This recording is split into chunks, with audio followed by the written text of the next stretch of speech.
Mark chapter 14. It was 2 days before the Passover and the festival of unleavened bread. The chief priests and the scribes were looking for a way to arrest Jesus by stealth and kill him. For they said, "Not during the festival, or there may be a riot among the people." While he was at Bethany, in the house of Simon the leper, as he sat at the table, a woman came with an alabaster jar of very costly ointment of nard, and she broke open the jar and poured the ointment on his head. But some were there who said to one another in anger, "Why was the ointment wasted in this way? For this ointment could have been sold for more than 300 denarii, and the money given to the poor." And they scolded her. But Jesus said, "Let her alone. Why do you trouble her? She has performed a good service for me. For you always have the poor with you, and you can show kindness to them whenever you wish. But you will not always have me. She has done what she could. She has anointed my body beforehand for its burial. Truly I tell you, wherever the good news is proclaimed in the whole world, what she has done will be told in remembrance of her." Then Judas Iscariot, who was one of the 12, went to the chief priests in order to betray him to them. When they heard it, they were greatly pleased and promised to give him money. So he began to look for an opportunity to betray him. On the first day of unleavened bread, when the Passover lamb is sacrificed, his disciples said to him, "Where do you want us to go and make the preparations for you to eat the Passover?" So he sent 2 of his disciples, saying to them, "Go into the city, and a man carrying a jar of water will meet you. Follow him, and wherever he enters, say to the owner of the house, 'The teacher asks, where is my guest room where I may eat the Passover with my disciples?' He will show you a large room upstairs, furnished and ready. Make preparations for us there." So the disciples set out and went to the city and found everything as he had told them, and they prepared the Passover meal. When it was evening, he came with the 12. And when they had taken their places and were eating, Jesus said, "Truly I tell you, one of you will betray me, one who is eating with me." So they began to be distressed and say to him one after another, "Surely not I?" He said to them, "It is one of the 12, one who is dipping bread into the bowl with me. For the Son of Man goes as it is written of him. But woe to that one by whom the Son of Man is betrayed. It would have been better for that one not to have been born." While they were eating, he took a loaf of bread, and after blessing it, he broke it, gave it to them, and said, "Take, this is my body." Then he took the cup, and after giving thanks, he gave it to them, and all of them drank from it. He said to them, "This is my blood of the covenant, which is poured out for many.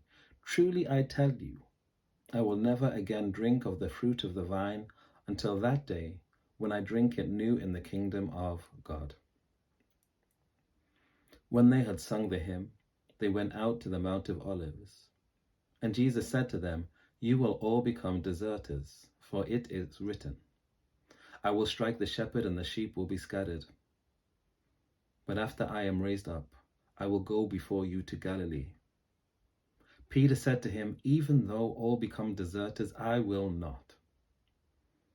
Jesus said to him, "Truly I tell you, this day, this very night, before the cock crows twice, you will deny me 3 times. But he said vehemently, "Even though I must die with you, I will not deny you." And all of them said the same. They went to a place called Gethsemane, and he said to his disciples, "Sit here while I pray." He took with him Peter and James and John, and began to be distressed and agitated. And he said to them, "I am deeply grieved, even to death. Remain here and keep awake." And going a little farther, he threw himself on the ground and prayed that, if it were possible, the hour might pass from him. He said, Abba, Father, for you all things are possible. Remove this cup from me. Yet, not what I want, but what you want.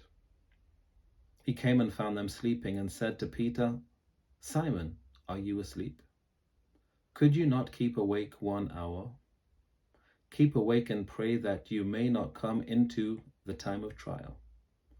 The spirit indeed is willing, but the flesh is weak. And again he went away and prayed, saying the same words. And once more he came and found them sleeping, for their eyes were very heavy, and they did not know what to say to him. He came a third time and said to them, Are you still sleeping and taking your rest? Enough. The hour has come. The Son of Man is betrayed into the hands of sinners. Get up, let us be going. See, my betrayer is at hand. Immediately, while he was still speaking, Judas, one of the 12, arrived. And with him there was a crowd with swords and clubs, from the chief priests, the scribes, and the elders. Now the betrayer had given them a sign, saying, The one I will kiss is the man. Arrest him and lead him away under guard. So when he came, he went up to him at once and said, Rabbi, and kissed him. Then they laid hands on him and arrested him. But one of those who stood near drew his sword and struck the slave of the high priest, cutting off his ear. Then Jesus said to them, Have you come out with swords and clubs to arrest me as though I were a bandit? Day after day I was with you in the temple teaching, and you did not arrest me. But let the scriptures be fulfilled. All of them deserted him and fled. A certain young man was following him, wearing nothing but a linen cloth.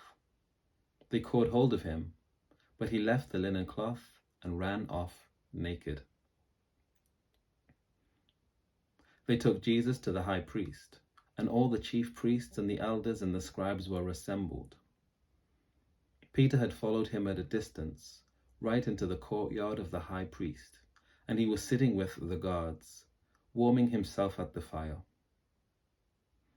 Now the chief priests and the whole council were looking for testimony against Jesus to put him to death, but they found none. For many gave false testimony against him, and their testimony did not agree. Some stood up and gave false testimony against him, saying, We heard him say, I will destroy this temple that is made with hands, and in 3 days I will build another not made with hands. But even on this point their testimony did not agree. Then the high priest stood up before them and asked Jesus, Have you no answer? What is it that they testify against you? But he was silent and did not answer. Again the high priest asked him, Are you the Messiah, the Son of the Blessed One? Jesus said, I am. And you will see the Son of Man seated at the right hand of power and coming with the clouds of heaven. Then the high priest tore his clothes and said, Why do we still need witnesses? You have heard his blasphemy. What is your decision? All of them condemned him as deserving death. Some began to spit on him, to blindfold him, and to strike him, saying to him, Prophesy. The guards also took him over and beat him. While Peter was below in the courtyard, one of the servant girls of the high priests came by. When she saw Peter warming himself, she stared at him and said, You also were with Jesus, the man from Nazareth. But he denied it, saying, I do not know or understand what you are talking about. And he went out into the forecourt. Then the cock crowed. And the servant girl, on seeing him, began again to say to the bystanders, This man is one of them. But again he denied it. Then after a little while, the bystanders again said to Peter, "Certainly you are one of them, for you are a Galilean." But he began to curse, and he swore an oath, "I do not know this man you are talking about." At that moment, the cock crowed for the second time. Then Peter remembered that Jesus had said to him, "Before the cock crows twice, you will deny me 3 times." And he broke down and wept. Take care. God bless. I'll see you next time.